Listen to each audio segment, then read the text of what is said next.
But do we know the meaning of Guru Poornima, or what is it? People say Guru Poornima means Guru's Day.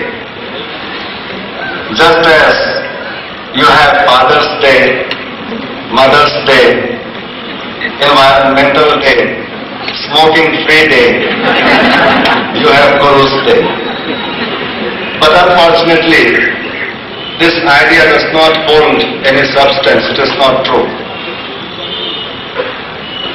And why to celebrate Poornima of Guru? Because Poornima symbolizes completeness and wholeness. And Guru is already Purna. Guru is already complete, Guru is already whole.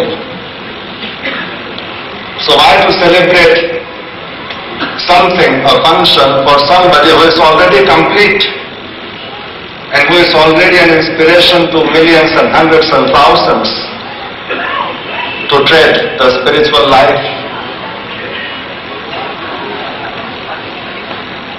Guru Poornima is the name because it is the day we honor the Parampara of the Gurus. It is the day when we honor the tradition of spiritual life, of spiritual thought, of spiritual endeavor. It is the day when we take this sankalpa to find a balance in our life between our material efforts and spiritual experiences. Because only when these two come together can life become complete. And spirituality is different to religious efforts or religious systems. Do not equate spirituality with religion,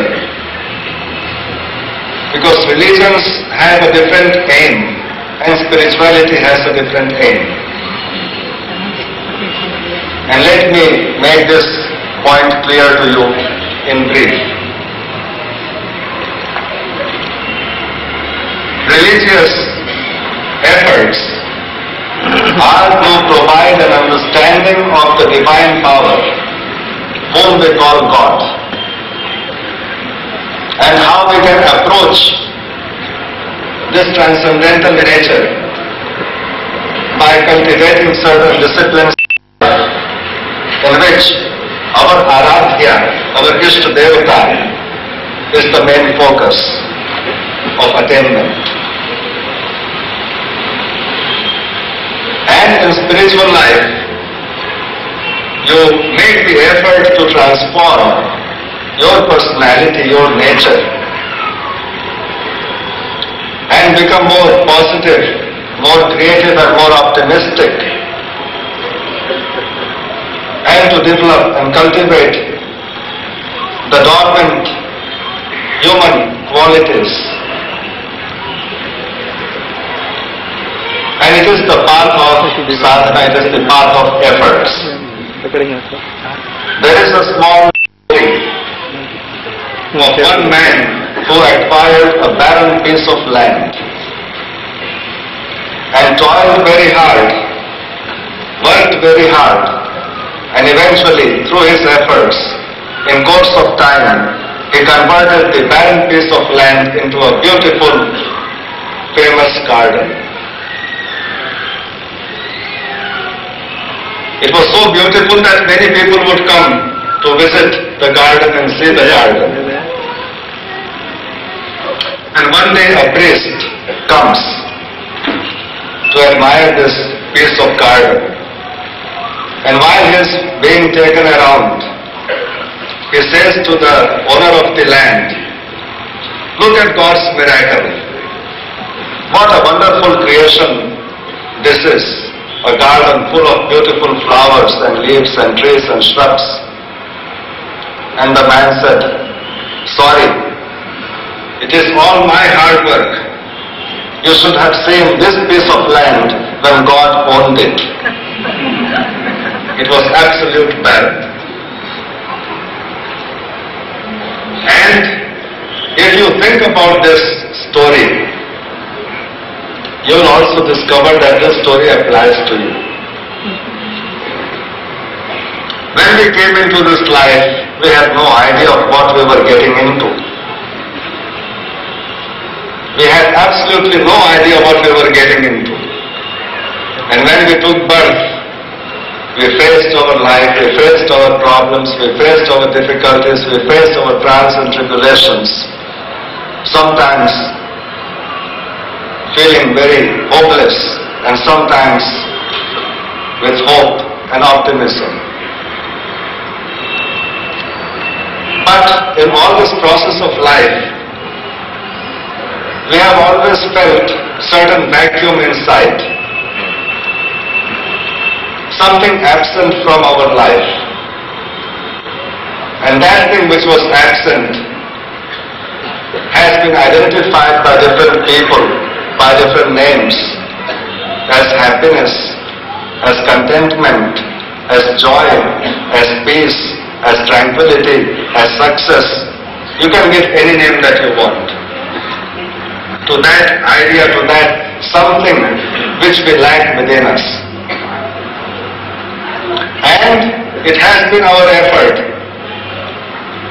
to go in search of that something which we lack in our life. If we find we lack peace in our life, our motivations and drive is to discover peace. If we find that we lack happiness in life, our motivation and drive is to discover happiness in our life. Whatever means we adopt, that's another matter. Whatever idea or attitude we have about the acquisition of peace or happiness through whatever effort, by following whatever path, by following whatever goal, that is our own choice. But the point is, we are all searching for peace, we are all searching for prosperity, and we are all searching for plenty in life. And that is the human drive, that is the human nature. But in this life, when we are unable to find either peace or prosperity through our efforts, we make other attempts to cultivate different qualities and strengths in our life to attain it. And we develop our own qualities. We create our own garden in our life by removing the weeds of negativity, by removing the stones of frustrations and depressions and anxieties, by cleaning the garden, the land, by planting new seeds of flowers and fruits. And these new seeds are the seeds of positivity, the sattvic nature. These seeds are of spiritual life. And a person who can guide us, who can direct us, who can inspire us to cultivate the garden of our life is known as the Guru.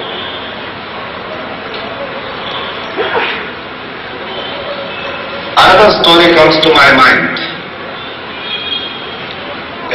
You know of Varanasi. It has been considered to be the seat of learning. And in Varanasi, there lived a group of Pandits, Brahmins, who used to live their routine life, go to different homes every day, do puja here and there, acquire some money, and from that money they would survive. But their family life was not an affluent life, and there was always shortage in the family at home. And because of shortage, their wives would always be worried as to how we are going to feed our children, how we are going to clothe our children, how we are going to have good shelter. and they used to continuously